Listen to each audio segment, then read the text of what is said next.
வணக்கம் மக்களே. ஜனநாயக படம் லீக். தயாரிப்பாளருக்கு 400 கோடி நஷ்டம். வினோத் இயக்கத்தில் முதல் முறையாக நடித்த தளபதி விஜய் அவருடைய நடிப்பில் கடைசியாக வெளியாக இருந்த திரைப்படம் தான் ஜனநாயகம்.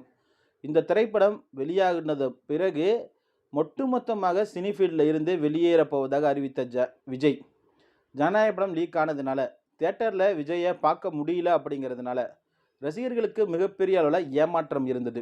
அது மட்டும் இல்லாமல் இந்த படம் லீக் ஆனதுனால தயாரிப்பாளருக்கு 400 கோடி நஷ்டம் ஏற்பட்டும் இருந்தது.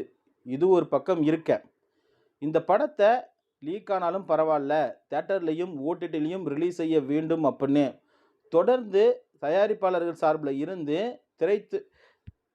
தியேட்டர் உரிமையாளர்களிடம் தொடர்ந்து பேச்சுவார்த்தை போய்கொண்டு இருக்கிறது. இது ஒரு பக்கம் இருக்க, இந்த படம் லீக் ஆனால் என்ன, ஒன்றும் பிரச்சனை கிடையாது, உங்களுக்காக நான் இன்னொரு படத்தை நடித்து கொடுக்குறேன், அதற்கு எனக்கு சம்பளமே வேண்டாம் அப்படின்னு விஜய் சில முக்கியமான தகவல்கள் தயாரிப்பாளரோட கலந்து பேசி இருப்பதாக தகவல்கள் வெளியாகி இருந்தது.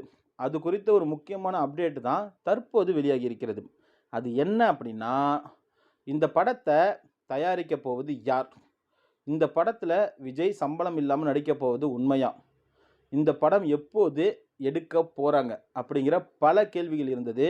அது குறித்த முக்கியமான தகவலை தான் நாம் இப்போ பார்க்க போகிறோம். தளபதி விஜய் அந்த தயாரிப்பாளர் அதாவது கேவிஎனுக்கு நஷ்டத்தை ஏற்படுத்தினதுனால மீண்டும் நடித்து கொடுக்க முடிவெடுத்து சம்பளம் வேணாம் அப்படின்னு திட்டவட்டமாக சொல்லிட்டாராம். வினோத் தான் ஜனநாயகன் படத்தை இயக்கியிருந்தார். மீண்டும் அவருடைய இயக்கத்திலேயே இன்னொரு படத்தை நடிக்கவும் விஜய் முடிவெடுத்து இருக்காராம். இந்த படத்தோட படப்பிடிப்பு எப்போ தொடங்க போகுது அப்படின்னா ஆகஸ்ட் மாதத்தில் இருந்து தொடங்க இருப்பதாக தயாரிப்பாளர் சார்பில் இருந்து சில முக்கியமான தகவல்கள் இணையத்தில் கசிந்து வந்து கொண்டு இருக்கிறது. இது மட்டும் இல்லை, இன்னொரு ஹாப்பியான நியூஸ் என்னன்னா, இந்த தேர்தல் முடிந்த பிறகு கண்டிப்பாக ஜனநாயகம் திரைப்படம் தியேட்டரில் ரிலீஸ் செய்யப்படும் அப்படிங்கிற ஒரு முக்கியமான தகவலும் வெளியாகி இருக்கிறது. இது போன்ற சினிமா தகவல்களை உடனுக்குடன் தெரிந்து கொள்ள நம்ம சேனலை மறக்காமல் சப்ஸ்கிரைப் பண்ணுங்க. நன்றி.